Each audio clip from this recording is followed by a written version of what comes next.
જય હિન્દ.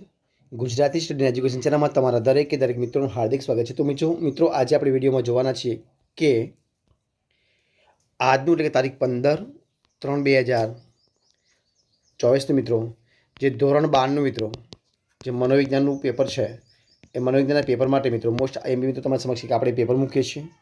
તો વિડીયો પૂરેપૂરો જોજો. જોઈએ વિભાગ એ મિત્રો જોઈએ આપણે તો શરૂઆત કરીએ આપણે પેપરની. જુઓ કે નીચેના 1 થી 20 પ્રશ્નોના આપેલા વિકલ્પમાંથી પસંદ કરી દરેકનો એક ગુણ છે. જવાબ લખવાના છે કે કયા મનોવૈજ્ઞાનિક ગંધના 6 પ્રકાર આપ્યા છે, જેવી વોટસન, ફ્રોઇડ, એલિઝાબેથ હર્લો, હેનિંગ. તો તમારે એનો જવાબ આપવાનો છે. પ્રશ્ન આપણે જોઈએ બીજો કે ત્વચા દ્વારા કેટલા પ્રકારના સંવેદનો અનુભવાય છે? 3, 9, 2 કે 4.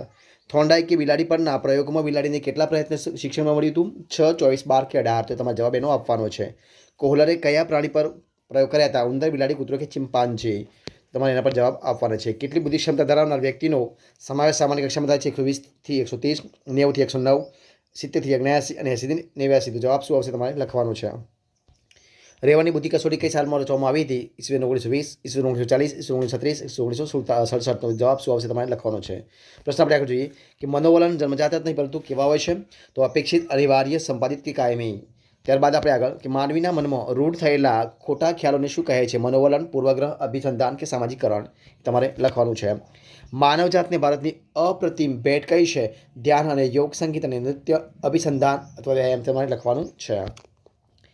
વોલ્ટર કેનન શારીરિક પ્રતિક્રિયાનું મોડેલ ક્યારે રજૂ કર્યું છે? 1920માં, 1919માં, 1910માં કે 1905માં. તમારે લખવાનું છે. ત્યારબાદ આપણે આગળ કે હિમશિલાનું ઉદાહરણ કયા ખ્યાલ સાથે સંબંધિત છે? મનોજાતિ વ્યવસ્થા, સ્વપ્નાવસ્થા, ચેતન અચેતન મન, બચાવ પ્રયુક્તિ. જવાબ શું આવશે તમારે લખવાનું છે.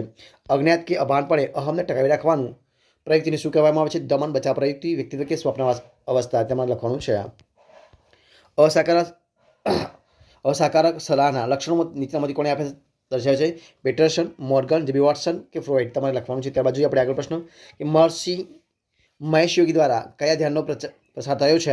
વિસ્વપ્ને, વિપશ્યના, ભાવાતીત કે માઇન્ડફુલ કે લેસ્યા ધ્યાન. તો જવાબ શું આવશે તમારે લખવાનું છે. ત્યારબાદ હવાના પ્રદૂષણને લીધે કઈ બીમારીનું પ્રમાણ વધુ જોવા મળે છે? કેન્સર, શ્વસનતંત્રના રોગો, લોહીનું ઊંચું દબાણ કે ચામડીના રોગો.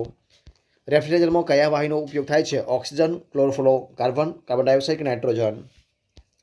ત્યારબાદ જોઈએ આપણે કે 2 અથવા 2 થી વધુ વ્યક્તિઓ વચ્ચેની મોઢામોઢની વાતચીત શું એટલે શું? તો નિરીક્ષણ, સર્વેક્ષણ, મુલાકાત કે પ્રયોગ. ઇચ્છિત પ્રવૃત્તિને પ્રબળ કરે તેને શું કહેવાય? પ્રબલન, પ્રેરણા, વસ્તુ કે ગ્રાહક. વિધાયક મનોવિજ્ઞાન એ લોબો ઇતિહાસ અને ટૂંકો ભૂતકાળ ધરાવે છે એવું કોણે નોંધ્યું છે? તો સેલિગમેન, મેસ્લો, પીટરસન કે રોજર્સ.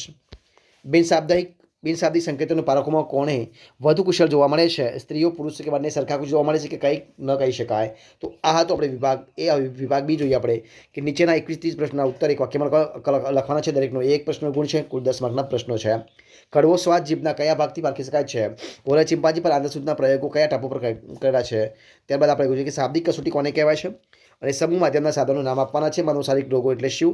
વર્તમાનના પ્રેરણા કોણ હતા? સલાહની વ્યાખ્યામાં કયા 3 સામાન્ય તત્વો જોવા મળે છે? અને ગોકાટ એટલે શું? તમારે લખવાનું છે. ત્યારબાદ અમલદારશાહી સંરચના એટલે શું? અને સુખના પ્રકારો દર્શાવવા છે. ત્યારબાદ આપણે વિભાગ સી જોઈએ. વિભાગ સીની અંદર જોવા શું છે કે નીચે આપણા 31-44 પ્રશ્નોમાંથી કોઈ પણ 10 પ્રશ્નો ટૂંકમાં જવાબ આપવાના છે. દરેકના 2 ગુણ છે.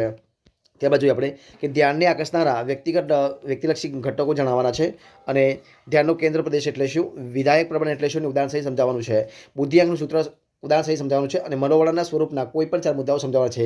પૂર્વગ્રહ